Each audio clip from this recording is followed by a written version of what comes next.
So for decades, this phantom, he terrorized California, committing just dozens of brutal crimes, and then, poof, vanishing without a trace. He was basically a ghost story made real, and for so long it seemed like he'd stay that way, until science found a way to finally give this ghost a name. I mean, that's really the question, isn't it? This was what haunted investigators for a whole generation. The Golden State Killer, as he'd eventually be called, was meticulous, he was sophisticated, and he was always one step ahead. He was, for all intents and purposes, the perfect, untraceable criminal. 45 years. Just think about that number for a second. That's how long it took from his very first documented attack to the day they finally put him in handcuffs. For nearly half a century, victims and their families just waited, while a killer was living freely right alongside them. And then, boom, in 2018, the impossible actually happened. The ghost was caught, and his real identity, well, it was more shocking than anyone could have possibly imagined. Get this, the man who had outsmarted law enforcement for so long had once been one of them, a 72-year-old grandfather living in a quiet suburb. The revelation was absolutely stunning, but to really understand how he was caught, we need to go back and understand the sheer scale of the mystery he created. So let's rewind the clock and take a look at the reign of terror that made this one of the most infamous cold cases in American history. You know, his crime spree wasn't static. It evolved over more than a decade. He started with burglaries, then escalated to sexual assault, and then, horrifically, to murder. He just left this trail of complete devastation all across California. But it was his methods, his MO, that really revealed the true horror of it all. This was never random violence. This was calculated, psychological terrorism. He would study his victims, learn their routines. He even used these bizarre rituals, like placing teacups on a victim's back. Can you imagine? It was a makeshift alarm, so he'd know if they moved. That chilling level of detail is what made him a phantom. And you have to remember, he was operating with every possible advantage. The world back in the 1970s was totally analog. No DNA databases, no cell phones with cameras, not even widespread 911 service. And on top of all that, his secret weapon, his own background as a police officer. He knew their playbook. He knew exactly how to avoid leaving clues. He was a predator who was perfectly adapted to his environment. So for decades, the case went completely cold. The evidence just sat in boxes. But technology, well, it was evolving. And a revolutionary new technique was about to change absolutely everything. And that big change came from this new field called genetic genealogy. The easiest way to think about it is like this. It's a brilliant mashup of cutting-edge science and old-school detective work.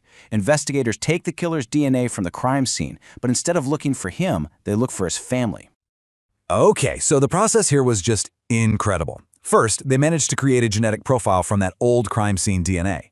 Then, and this is the genius part, they uploaded it to a public site, GEDmatch, where people go to build their family trees. And they got a hit. Not on the killer, but on his distant relatives, people like his third cousins. From there, it was this monumental task of building a family tree backwards to find a common ancestor, and then forwards again, all to identify one man of the right age in the right location.